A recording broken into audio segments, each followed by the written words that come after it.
Today we're in the magical surroundings of Kings Park and Botanic Gardens, and we're so fortunate to have such a beautiful and well-maintained park so close to our city centre.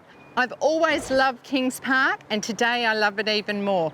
We're going on tour to learn more about our native plants and how they've been used as food and medicine for tens of thousands of years. Greg Nanup is our guide today, and he's been providing Indigenous heritage tours for a number of years in Kings Park. The whole area is home to a diverse range of plants which were used for survival by the native Aboriginal people. Greg, the plants here look so healthy. What can you tell us about this grass tree? Excellent. Well, the traditional name of the grass tree is actually Balga, and we have a suburb called Balga as well, but this plant would have to be by far the most useful plant we have here in the southwest. That flower stem, when it dries out, if you've ever seen a television show where they try and light a fire using pieces of wood, those pieces of wood from the grass tree are by far the best pieces of wood to use for fire lighting, almost like the luxury set. But in the very, very centre of the white pulp of the grass tree is a smaller ball of yellow pulp. That is a great medicine. One of the worst things that could ever happen to us in the Australian bush was to be bitten by a venomous snake. If you were to eat the centre of that grass tree, it was like the ultimate detox. It would not allow your liver to fail.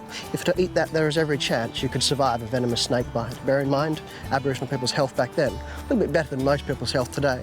The grass tree is a very useful plant.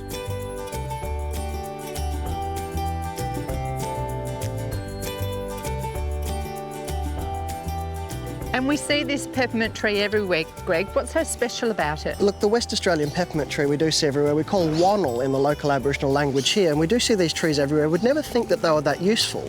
But if I collect some of these really young leaves from around the base, what I want to do is get a handful of these leaves. They've got a high oil content. If I rub my hands together, what I'll do is get the oil from those leaves out onto my hands. And if a child had a cough or a cold, that oil was simply rubbed on the child's chest, and very much like any kind of cough medicine, it's great for clearing up a cough or a cold. It's so fragrant. It is. It's a great flavour and aroma of Western Australia. Wannel, the West Australian peppermint tree. This is the one I'm really excited to see.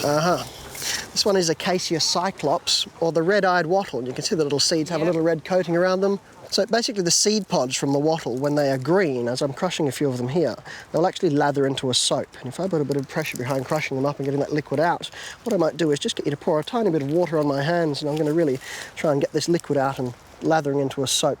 But the rest of the year round we had a separate plant called Trimalium. It grows up in the hills. The top side of the leaf is green, the underside is silver. Any times of the year you can take that one. But this one is only available when the seed pods are green. This has got a really beautiful bark, Greg. Excellent. This one is the marri tree, another local favourite of Western Australia. You might see the red sap oozing out of this plant. That's actually a great bush medicine, and a lot of people do refer to this tree as the medicine tree. So basically the marri tree's resin itself can be taken, mixed with water to saturation point to make an eczema cure. And if you rub that on the child's affected areas for 7 to 10 days, eczema is completely gone. It is the tannin within the resin that pulls the impurities out of the skin. Many parents have heard about this, have tried it out, and as a last resort, this stuff really does work, and of course it does. It's free of charge. That's the way a medicine should be. Well, thanks very much, Greg. It's been really interesting and I've thoroughly enjoyed it. I better let you go and start your tour. Thank you very much. Enjoy the rest of Kings Park. Thanks, Greg.